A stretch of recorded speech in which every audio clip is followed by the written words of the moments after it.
nursery and strengthen up this.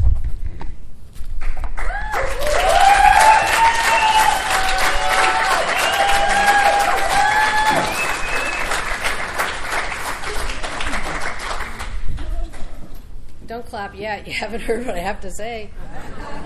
So I'm Sara. I'm an addict. And usually I'm asleep by now. Last night, I'm on the convention committee, and last night we were having dinner together, and the programming chair said that the person who was supposed to do this this workshop isn't going to do it. And I'm like, I could do that workshop. And he said, would you do it? And I don't really ever turn down NA service. But I've never spoken in front of a group of people that's such a large group of people. So I'm nervous. And I'm just going to pretend you're either all naked or that you're all my friends. I'll go with the friends. Okay, the clothes are going to start coming off. Oh, so I'll get naked. Okay, so my current clean date is August 26, 2019.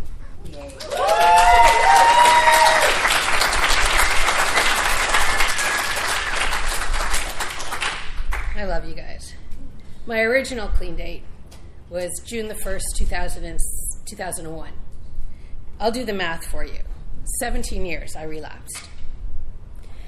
And I wonder if anybody can guess why.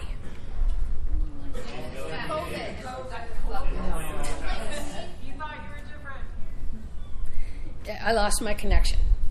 I stopped going to meetings, not entirely, but essentially I lost my connection to Narcotics Anonymous. I had always done service. In the 17 years that I was clean, I'd always done service. I stopped doing service. When I would read the daily meditation or the Just for Today, I would read it and I would be like, just for today, blah, blah, blah. Like, it didn't mean anything anymore, right? And the connection was, a combination of higher power, program, my community, and my community essentially is one of the things, step work and fellow recovering addicts. That's how I got clean and stayed clean.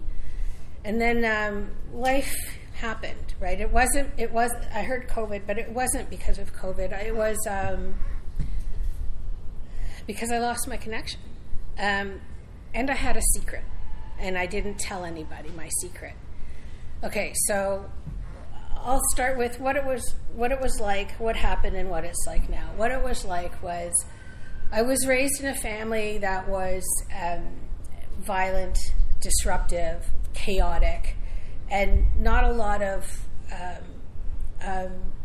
coping skills. We weren't ever shown how to cope, right? There was a lot of slamming doors and running away and essentially using, right? That's what we do when we use. We don't cope, we use, we run away. I do. I'll speak for myself. And it wasn't until I was 50, I don't know, I'm old, right? It wasn't until I was 50 that it occurred to me that I grew up in trauma. I had no idea. To me, it was just how I grew up, right? And when I discovered that I grew up in trauma, and it was through a yoga teacher training course, and it was recovering from trauma through yoga, and I saw my life story right there in 2 paragraphs. And it all became very clear. So what it was like, again, it wasn't easy. There was a lot of violence. I grew up afraid. I grew up not fitting in, ashamed, right? Not knowing what was normal, right? I'd see things on the inside of the house, but on the outside of the house, it was completely different. And it was very confusing. And all of that without a higher power. So when I say God, I mean higher power, the universe, and for my Indigenous friends, Creator. Whatever it is for you, that's what it is for me, God or higher power. I interchange it because, I don't know. I mean, I don't really know what it is, right? And I'm all over the place, so try to keep up. It's on you, right?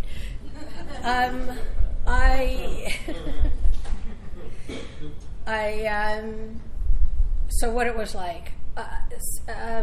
So it wasn't great growing up, and my dad, he had a lot of problems, and he brought that to the family, and so it's called generational trauma. I did a lot of work on it because it just, I was so unhappy for so many years. And like, I'm looking around at all you beautiful faces. We don't deserve to be unhappy. We deserve to, like the 12th step, we deserve to be productive members of society and have good lives. Anyway, I am a bit all over the place. And because this is Narcotics Anonymous, I might say the drug that I used. I won't glorify it, and I hope I don't trigger anybody. But fuck, man, it's drugs, right? So I remember when what happened was I had an industrial accident. I do this because I hurt my arm. I went to the hospital. I went to the doctor. The doctor said, I remember you. You had a problem with smoking drugs. Do you still have a problem with smoking drugs? My higher power, well, that was the first time I could feel my higher power came into the room, and I was honest, and I said, yes, I do. She said, it's not normal for a 42-year-old woman to start her day by using drugs. You're a drug addict and you need to go to Narcotics Anonymous. I was so lucky that I had that doctor. And my first thought was, how dare you? And the next day I went to a meeting. And my first sponsor, I walked into that church basement in Toronto, the Road to Recovery, Bathurst and Eglinton, still exists. My first sponsor, I remember standing in the kitchen, and she put her hand on my shoulder and she said, you are no longer alone. And because I was such a pathetic loser, how could I have let that happen to me? Got to the point where it was so bad that I had to go to a Narcotics Anonymous meeting. And that was the very beginning of my letting go of denial, right? Like, I didn't know I was a drug addict. I really didn't. Anyway, so again, I'm all over the place, right? Whatever. And I'm going to keep looking at my watch because I can't believe I have to talk for 45 minutes. I don't think I'm going to. I honestly don't think it's going to last that long. Because, and it might, because I'll trip around a little bit about higher power, right? Like, higher power is, it took me a really long time. Like, I read the literature. I love our literature. I've done step work many, many times. But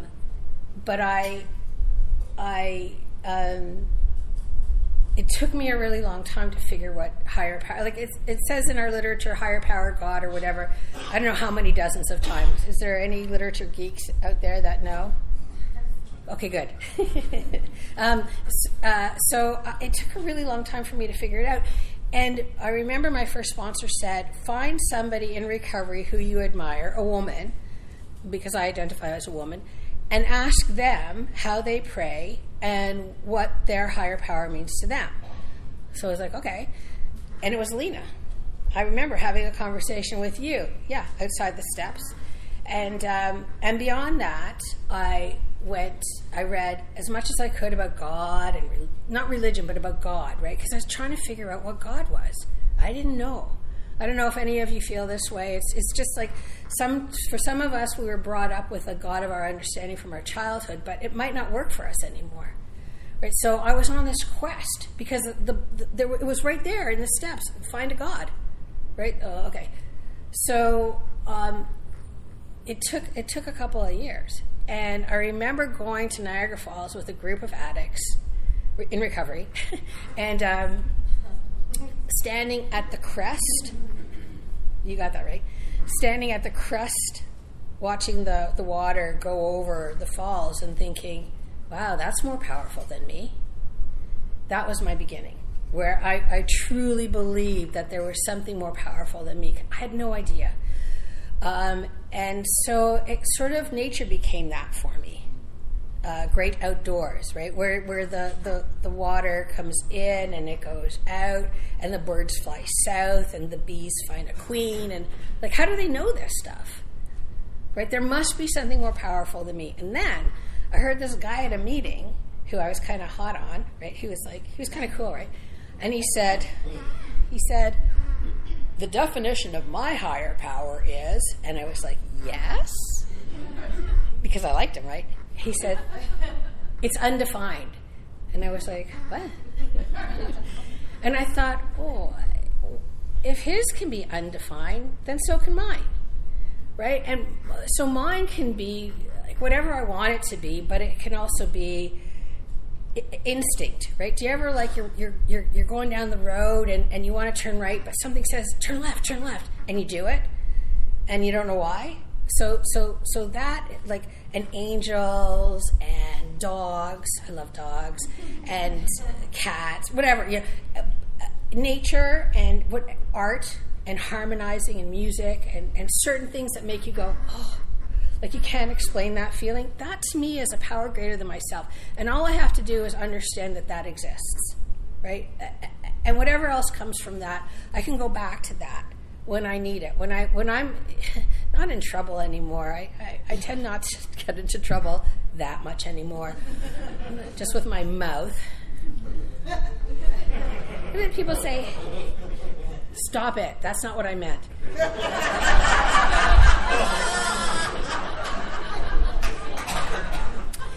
People say, oh, she's so bitchy, or she's so this, or she's...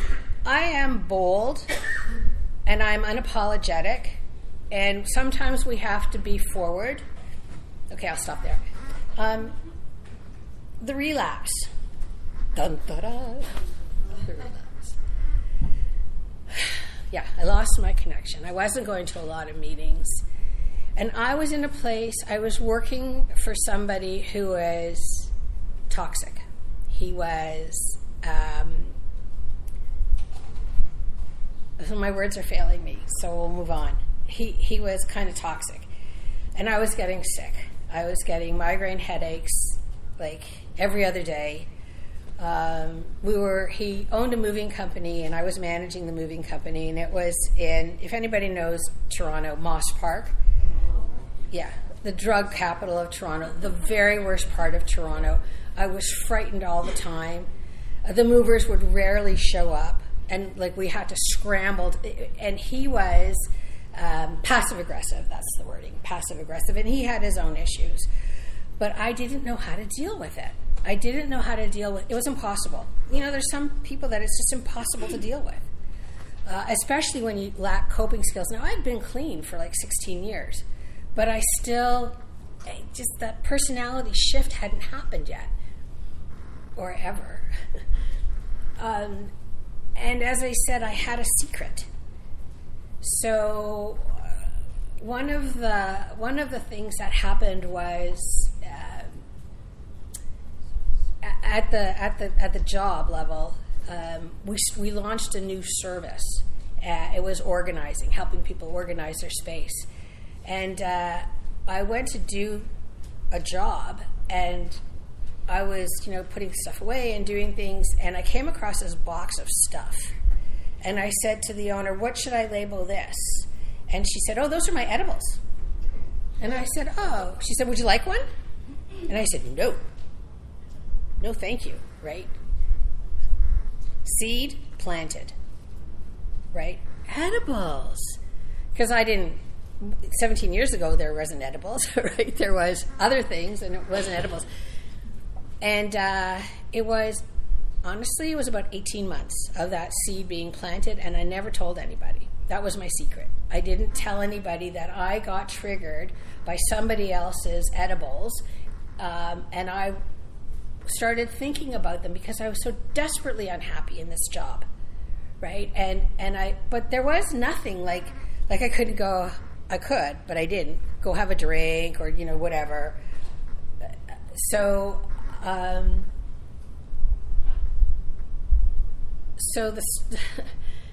the seed was planted. It took about 18 months, so it festered It really festered. And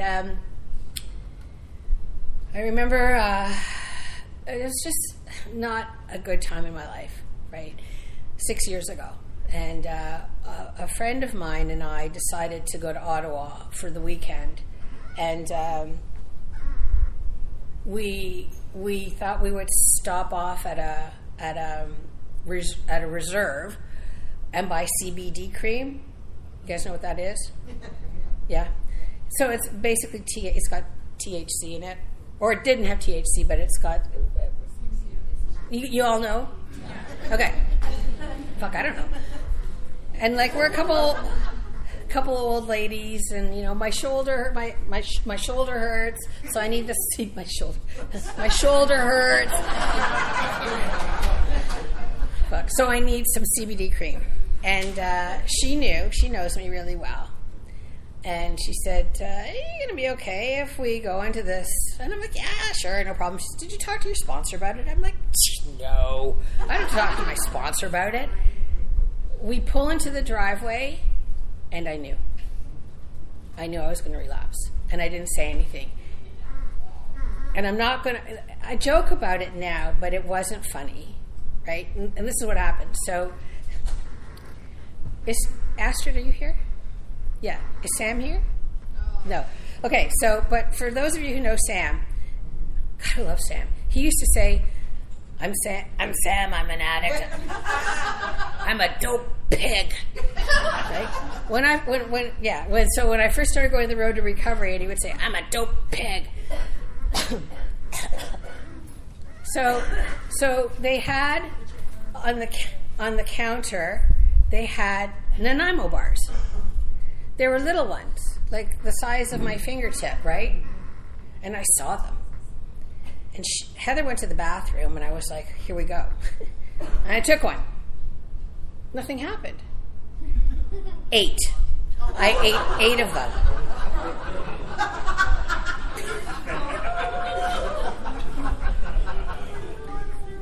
I thought I was going to go to the hospital. And we were driving back from Ottawa. And there was so much traffic. Yes, Kevin, do you have a question? Okay, just put his hand up. We got stuck in traffic. It was so bad. And I said I had a bottle of water, and there was like this much left. And I always thought you lost your saliva from the smoke.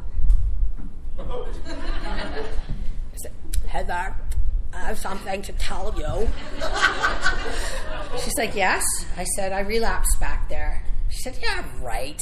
Well, you want me to change the music? You want a little Pink Floyd? I said, no, seriously. I relapsed back there. She turned off the music. And she said, okay. And the reason I'm choked up is because what it did to her. Right? And it didn't occur to me that it would do anything to her. But it did. Right? And it took me 2 years before I was ready to make an amend. 2 years because my sponsor said, you only want to make an amend to ease your burden. It's not about her. You got to wait until you know it's about her before you make that amend. And I did. I waited. After that, I did whatever my sponsor said. And so we got stuck in traffic. Yeah, the funny part's over. We got stuck in traffic. I really thought I was having a psychotic break. Right? That shit's really strong now, man. Fuck. And I'm not trying to glorify it. It was a terrible, terrible. The terrible, terrible time comes now, right? Comes after, and that was that.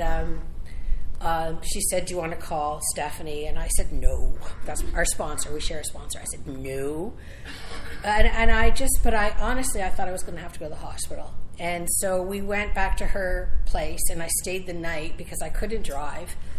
The next day I woke up and I was kind of messed up, but I went, she lives in Newmarket, I live in Guelph, I went home. Did I live in Guelph then? It doesn't matter. I went home and that day I went to a meeting, picked up a white key tag. And Sara, I remember when I picked up my 9-month key tag and you came up to me. You and I had a little bit of a rough time at one point.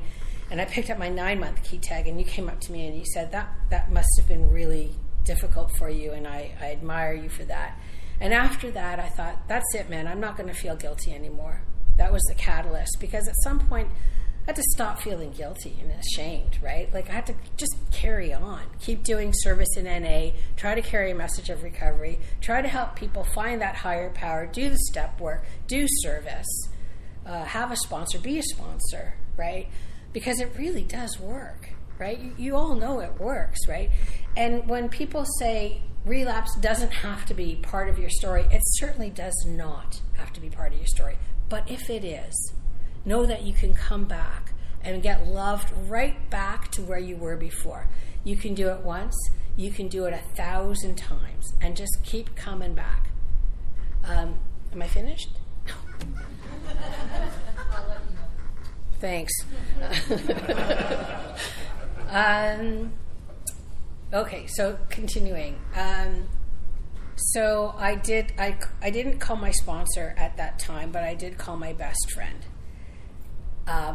And another amends that I had to make, because I called her and I said, I got to tell you, I just relapsed. And she was like, okay.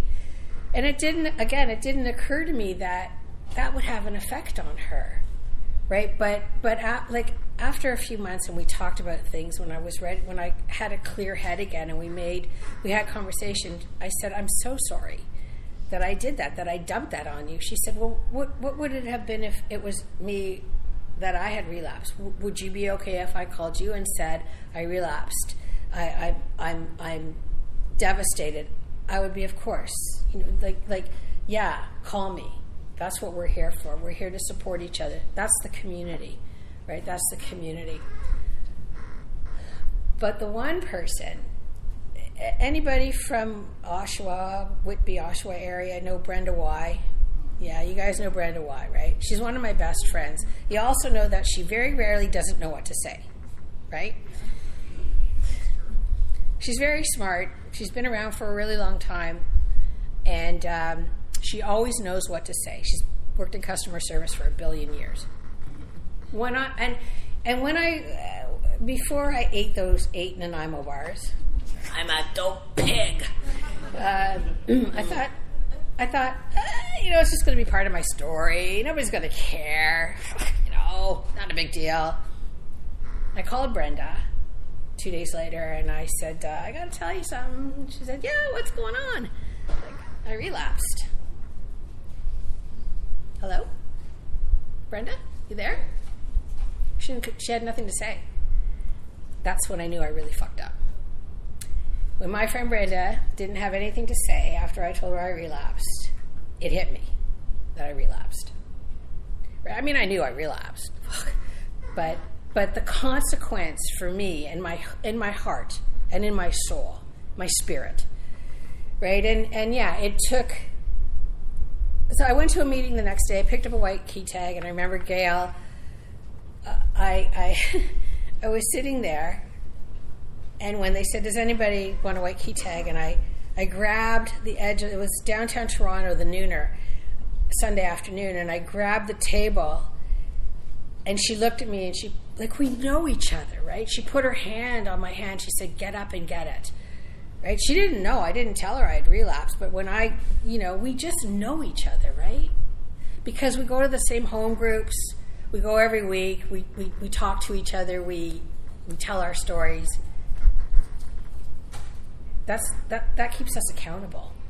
Not just to ourselves, but for each other. Because if I'm participating in behavior that you can see is going to mess me up, and we love each other, you're going to say, hey, that might not be the best thing for you.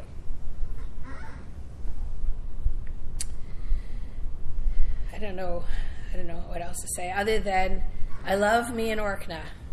Bye.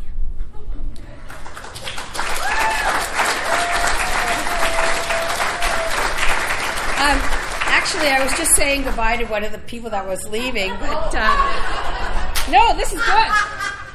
This is good. Bye.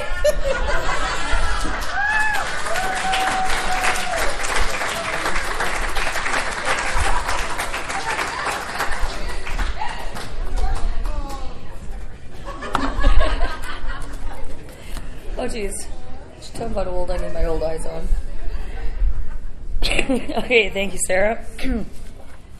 On behalf of Working at 35, I would like to thank Sarah for sharing her experience, strength, and hope. Please join us in a circle to close this meeting with the wee version of the Serenity Prayer. A circle, a shape. What are we going to do here? How are you, Jordan?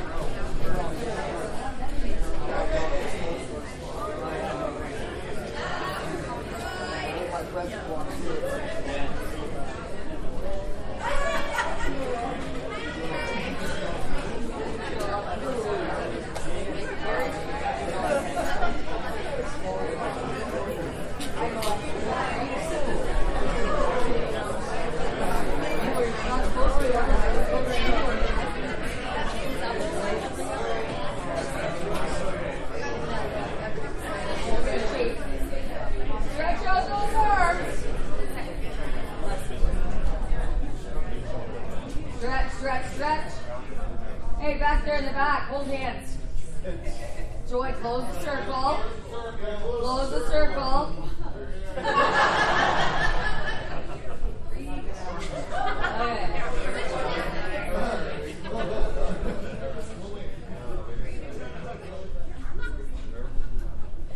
There we go. I'm not going to kill you. Love you. Yeah, I know I was going to say maybe have a moment of silence. But actually still suffered inside and outside these rooms. Let the circle represent. What we cannot do alone, we can certainly do together. God. Grant us the serenity to accept the things we cannot change, the courage to change the things we can, and the wisdom to know the difference. Keep coming back, it works if you work, it's a word, it's a word.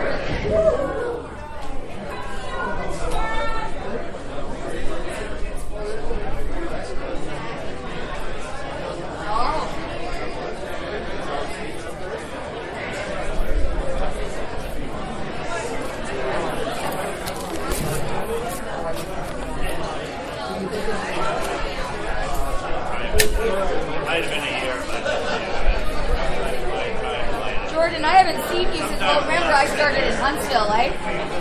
I was from Huntsville.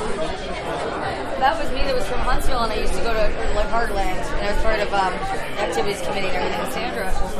Yeah, I knew who you were right away. We talked online and stuff, with the campouts and stuff. And Astrid and Sam, I didn't even see Sam. Well, it was funny because they didn't think I was here, so they were going to get Astrid to chair. And I like Madison had told the girl that I was here, but she didn't hear her. So she goes, well, I have to tell Astrid. I said, I'm laughing, going, Astrid's not going to have a problem, so Astrid comes up and sees me. She had to hand me back the stuff. My original sponsor.